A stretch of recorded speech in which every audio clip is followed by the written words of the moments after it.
There's a version of you that never sleeps in, never skips training, never wastes time. There's a version of you who never fails. It is waiting for you. Genuinely ask yourself a question, you at home. If you had done those things for the last 2 years, you never skipped a training, you never wasted time, you never scrolled TikTok, you never sat aimlessly on the internet typing in garbage, never played video games, you never wasted time. You never skipped training, you were training every single day. You never slept in, you were never lazy. There's this version of you. Imagine the person you would be. Genuinely imagine what you would look like. Imagine where you would live. Imagine the car you would drive. Imagine how much your woman would respect you. Imagine the love you would see in her eyes when she looks at you with adoration like a king. Imagine your existence. That person is waiting for you, and the only thing that's stopping you from being that person is your monumental laziness. You can have it. The universe is very giving. It will give you anything you work for. I've never seen somebody try for something with all of their might and not get it. The only people who do not have the things they want are the people who do not try for them. I've never seen a person wake up and say, my only dedication in life is to solve a Rubik's Cube and fail. You are not stupid. You are not incompetent. You are lazy and arrogant. It's extremely important you understand that that person is waiting for you, and you are declining that version of yourself.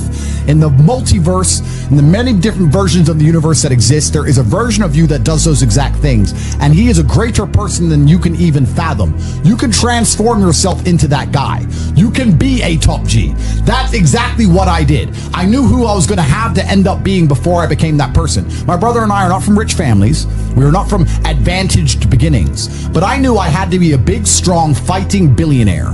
That's what I knew I had to be. Discipline is the key to success. If you cannot force yourself to do something you don't want to do, how are you ever going to put yourself through the suffering required for greatness?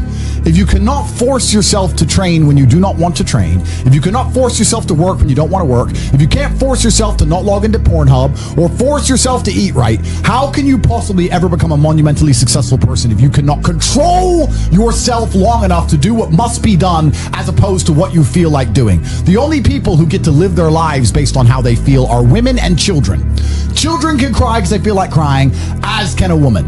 A woman can start an argument because she feels like arguing, as can a child. A man must do what he is supposed to do irregardless of how he feels. That is the key component to masculinity, is discipline. If you do not have the discipline to dedicate yourself to anything, you are going to fail and be crushed by the people who can. If you only go to the gym when you feel like going to the gym, you're never going to be as strong as the people who go to the gym when they don't feel like going to the gym. That is a reality of life. So, I train every single day. I've actually heard from some people saying, you overtrain. And I explained to them, one, I don't believe in rest. I'm not you. I'm not pussy, and I'm not broke like you are, Mr. Fitness Trainer, standing around the gym teaching people for $50 an hour. I don't need to listen to you. Secondly, I don't train because I want to get bigger. I train every day because it is difficult to train every day. It hurts. I don't want to. I wake up and I'm busy. I have other things to do. I don't feel like doing it, so I force myself to do it 7 days a week, 365 days a year, so that I know I'm the kind of person who can do what he doesn't want to do when it needs to be done. I am that man, and it's more of a mental exercise than a physical exercise at this point. How can you ever outcompete me if I can force myself to do the things I don't want to do and you cannot? Discipline is absolutely essential for success, and you need to get very comfortable and very used to the idea of understanding that on your path to greatness, there are going to be long periods of time where you hate what you are doing, where you are dissatisfied with the actions you must undertake, where you are tired, where you are stressed. That is why it is difficult. That is why most people won't make it.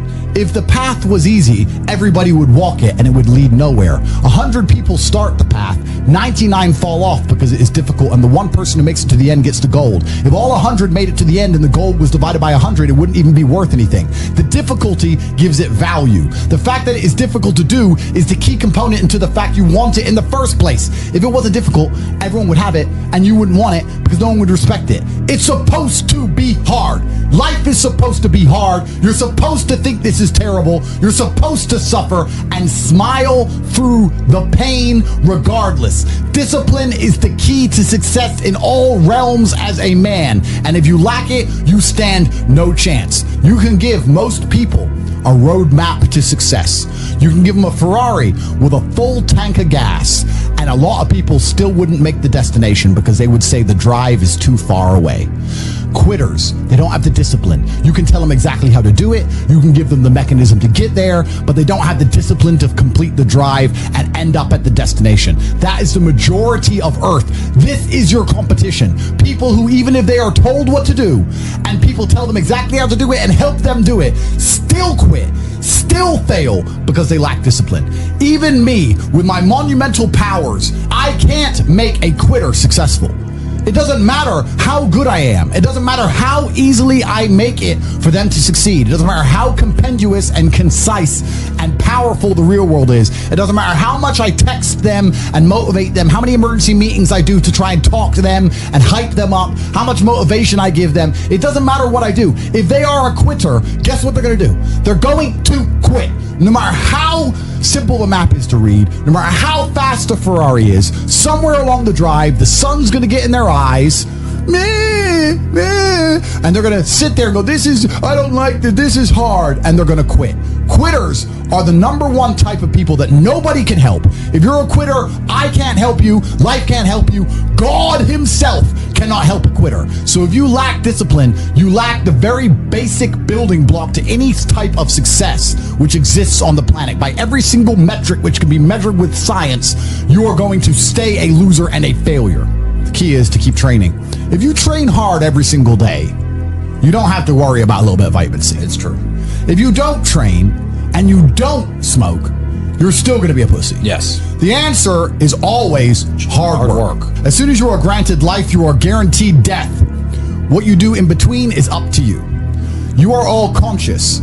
That could end tomorrow, that could end in 100 years. But the time between the beginning of your consciousness and the end of it is completely up to you. Training is never the wrong decision. If you're in jail, you should train. If you are free, you should train. If you are rich, you should train. If you are poor, you should train. If you smoke, you should train. If you don't smoke, you should train. If you drink, you should train. If you don't drink, you should train. You cannot escape that hard work is always the correct decision. There is no time in any scenario when working hard is going to be the wrong answer. You should always try your very best in all things. I will smoke 10 cigars a day and beat the shit out of you because I train harder than you can possibly fathom. Pain is an extremely important part of the equation. Pain is the elixir of success. When people say this bad thing happened to me and I'm suffering, I say good. It is pain which is required. It's one of the elements in the chemical reaction. If a chemical reaction requires 5 particular distinct compounds and you have 4 and you're missing 1, it simply doesn't work. Pain for a man is one of the most important elements in becoming successful. Batman is Batman because they killed his parents. If they did not kill his parents, he would not be Batman. You're supposed to suffer. You're supposed to take that pain. The worst thing that can happen to you as a man is you live a life with no pain in it. To be born into a rich family and have a nice easy life and be given money and you don't have to go to the gym and not have to train because you have bodyguards and sit around like a fuck up. You're going to be miserable and unhappy and a drug addict buying prostitutes. You're only going to have women who adore you. You're only going to feel confident in yourself and feel happy when you've been through hell and come out the other side. The pain is required, and you'll often notice that people who are better than you are people who have suffered more than you have suffered. So the person who is waiting for you, he requires your motivation. It also requires huge amounts of pain. So when bad things happen to you, do not sit at home and lament. Do not feel sorry for yourself. Instead, look in the mirror and say, thank you, God, for giving me one of the ingredients that is needed for the chemical concoction that is going to turn me into a superhero. Because pain is an extremely important one. In fact, it's one of the most important ones for a man. Everything is war. All of it. Sitting in the commute without losing your patience is war. Trying to find a way to escape your slave job is war. Keeping your wife happy and your children inspired is war. Training to become stronger than before is war. It is all war, and it cannot be avoided. And I'll tell you why it's war. Because war is 2 opposing sides trying to achieve the same goal. 2 opposing sides want the same land or the same influence over X land. And the car you want, the Ferrari, you're not the only person who wants it. The reason it's so expensive is because others people want it. The girl you want, the beautiful woman, Everyone wants her. It is war. It is competition. Everything about life as a man is war. It is conflict because you are competing against the other men who want it the same, which is why discipline is such an important thing, which is why you must take the pain and add it to the concoction to become as formidable as possible. Life is war. This idea that you can go through life as a man and avoid war is probably the biggest mistake that most men make, because it is impossible for you to achieve anything significant without war. Running a business is war. Running a hotel, running a restaurant, running an online company, it's war. Training is war. Life as a man is war. You need to wake up and view it exactly as what it is. Everything I want, other people want. Everything I desire, other men are trying to get. This is a war and I must outcompete them. That is the best possible mental model you can have. Even in jail, it was a war for who could stay most calm, a war who could control their mind the best, a war for who could suffer the least. That is war. I was surrounded by people who lost their minds and I refused. It was a battle and I was successful. Life in and of itself as a man is a never-ending struggle and a never-ending battle. It is the constant of the human condition. Evolution requires pain. While others complain that they do not feel happy enough, I'm happy I'm struggling. I don't want to be happy. I want to be great. This is the beauty of life as a man. Do you understand? I don't care. I'm happy to be struggling. I wanted to fight. You wanted to win. I wanted to fight. That's the difference. You're concerned with winning. I wanted to just fight. And we're fighting. That is the beauty of life as a man, to be great. If you concern yourself only with being happy, you are once again acting like a female or a child. Happiness is fleeting. It doesn't even matter if you're concerned only with the hedonism of happiness. You're going to drink alcohol and go to parties and go to festivals and take drugs. I want to be happy. Who cares? I want to be great. I want to be great all of the time. And let me ask you a question as a man at home, genuinely, truthfully.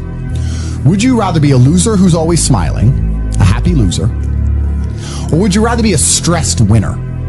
Because I'll tell you something about winners. Most of them are stressed. We are stressed. We're stressed. Putin is stressed. Genghis Khan was stressed when his messenger turned up after a 4-week ride with updates from the battlefront of Iran. I'm sure he was stressed by what he read. Even if it was very good, even if it all looked fantastic, he started to feel stressed. Okay, well now maybe I need to go to Iran. How long is it going to take me to get there? Maybe we need to send more horses. Maybe we need to colonize Iran. He felt stress because the beauty of life as a man is to be great. So you have to sit here and ask yourself, do you want to be a happy loser that's insignificant? Nobody knows you exist. Women don't respect you. Men don't respect you. Nobody cares if you live or die, but you get to smile all the time. Or do you want to be one of the most important people on the planet with a little bit of stress? I am brilliant because I've decided to be brilliant. And if I have to sacrifice happiness to be brilliant, then that's fine. You know what the great thing about it is? You know what's amazing what God gives, how the whole world becomes full circle? If you stop caring about being happy and you start caring instead about being great, guess what you end up being? Great. Along with great. And you know what? Yeah, happy. You end up happy if you forget about happiness and try to become great. You will never be successful if you're concerned about being happy, so forget about it. I like to consider myself a wise old man, and I'm trying my best to encourage and instigate a revolution amongst the youth where men take absolute self-accountability and they believe in themselves and they take responsibility for absolutely everything. As a man, you are most formidable if everything is your fault. If it rains outside and you get wet, that is still your fault. Can you control the rain? No. Could you have brought an umbrella? Yes. You need to blame yourself for all things, the good and the bad. And by doing this, you take absolute self-accountability, which allows you to build a mental model in which you will find solutions, 1. 2, avoid trouble, because you know that anything bad happens to you is your fault. And 3, be the most fearsome competitor possible, because we're living in a very competitive world nowadays amongst the elites. The people who understand that you're living inside of a fish tank are trying very hard to get out. And you have to make sure that you can outrun some of them if you want to escape. It's an age-old adage. If a bear is chasing a group of people, you do not have to be the fastest one. You just have to be faster than the slowest. The slowest person is going to die. So as long as you're ahead of the majority of people, you stand a very good chance of avoiding slavery. Being a powerful man isn't always about furious anger and instilling fear. As enemies attempt to attack your energy and lower your vibration, understand this: power is untouchable. Power may notice, but it doesn't care. Sometimes power is simply not giving a fuck. Being a powerful man isn't always about furious anger and instilling fear, meaning sometimes it is. You need to retain the capability to instill fear with furious anger.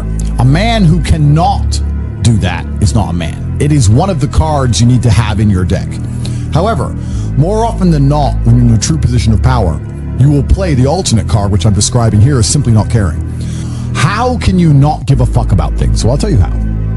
If you're filthy rich and you have a strong network of people around you who you trust, and you have a good family, and you have beautiful children, you have women who love you, and you have beautiful supercars, you live with your best friends in a compound, you have armed guards, and you're proud of yourself, and you're strong, and you train hard every day, and you're monumentally successful, and all of your dreams come true, and if you want something, you can instantly snap it up. You want a Pagani, you want a Bugatti, you want a $25 million apartment, anything you want, you buy. It's very easy to not give a shit about the opinions of people who don't have one fraction of your success. And what these people are trying to do is drag me, I'm using me as an example, but we can also use it for you. When you have true power, they're trying to drag you down. They're not trying to elevate themselves. They're trying to drag you down, which is a very different thing. Because it's amazing how God rewards those who are trying to build and create and elevate, and how it punishes those who are simply trying to destroy and be spiteful and negative. And these people are going to dedicate hours and hours and millions of hours of their life towards a certain cause. Thank you. To try and drag people down who they cannot affect because they're already too powerful and too large. And they're wasting their own human experience, and they're not progressing or advancing themselves in any way. They will stay brokies, and we will stay rich forever. So the lesson here is that you need to get to a position where ignoring people is a move in which you're guaranteed success. You can ignore people completely and they are benefiting you, and that comes from a position of power. And I think a lot of you at home right now, you may not be in our position, but if you're already working hard, you're already going to the gym, you're already training, you make sure that you're getting as much muscles as possible, as much money as possible, you're dedicated, you don't sleep in, you don't waste your time, you don't smoke weed, you don't play video games, you're focused on trying to become fantastic as a person, you can just ignore that girl. That girl who broke your heart or cheated on you, just ignore her. The most powerful move you can make is ignore her. Yeah, you could yell at her. Yeah, you could try and make her scared of you, blah, blah, right? That's not going to work. The powerful move is just to completely ignore her because you're on your ascent. She is likely on her descent. She likely has no intention of improving herself, no intention of becoming richer, no intention of becoming better looking. Time is against her. As she gets older, she's going to lose her looks. You're going to continue your ascent, and she's going to have to watch you for the rest of her life be the man that she could have been with that she's no longer good enough for. The best thing you can do is simply ignore her. That is the powerful move. And it's the same with also men. It's not even a gendered argument. There's men who want to be your friends right now, who wanted to be your friend, and they did something wrong to you. And if you're on the right path doing the right things, karma, God, the universe, whatever you want to call it, is going to teach them a lesson for simply failing to be a good person to you while they had the chance. But when you have a whole bunch of money, you take care of the people you love. And that's the masculine prerogative. And even my brother and I, anyone who's been loyal to us, who's on our team, we monumentally reward. And everyone who ever displayed cowardice or sold us out or made mistakes massively regrets it because they see how well we treat the people who are close to us. If you lack somewhere, excel somewhere else. Counter your weaknesses by honing other capabilities. If you're ugly, become filthy rich. If you're poor, be as strong as an ox. Life is unfair. The primary focus of your energies is to balance the books. And there's two different ways you could interpret that. You can, obviously, increase the attributes that you are lacking. If you have the ability to train, because a lot of people don't. Some people are born without arms and legs, but you, with 2 arms and 2 legs, are sitting at home jerking off the Pornhub, flabby and fat. If you have the ability to train, you should be doing it. But also, there are some things that some people are just better at, and you can counteract that problem by teaming up with people who compensate for your weaknesses. People who are strong in areas where you are weak, and you team up with people where you are strong in areas where they are weak. I don't think between the people in this house and our group of friends, we lack anything. Correct. Anything. Correct. Literally anything. We can sit as a group and have a conversation about anything with anyone in the world and give useful insight and change people's lives for the better, because although I am not perfect, our team compensates one for each other. And that's the point of brotherhood. So excel in one area if you lack in others. I have people say to me, Andrew, I'm short. What do I do? I'm short. Okay, God made you short. Fine. Good. Doesn't matter. You can't change it. What you can do is become as strong as an ox and become filthy rich and monumentally important and extremely influential. You can do that. People say, I'm poor. You should be strong. Oh, I'm strong, but I don't have any money. Okay, then teach others to be strong. Yes. There's always a way you can take your advantages and use them. And by teaming up with other men, other people, you can build a team in which there are no weaknesses. So if you have a disadvantage, you also have somewhere God has given you a distinct advantage over others. And it is your duty to excel in that realm. It is your duty to become so monumentally influential and powerful within that specific criteria in which you have the capability to be brilliant, that your weaknesses no longer appear because they can be simply overshadowed by your network or overshadowed by your absolute competence. By constructing the correct mindset, you can be in the exact same scenario you're currently in, living the exact same life with a different mental model in which you view the world, and you will not only feel more powerful, you will be more powerful, you'll achieve more amazing things, you will be greater, you will be happier with the same car, the same woman, the same house, the same income, the same everything, but your mind changes the lens in which you view the world. Lenses change things. Rose-tinted glasses, perhaps dark glasses. You can put glasses on, change the lens, and you can view the world differently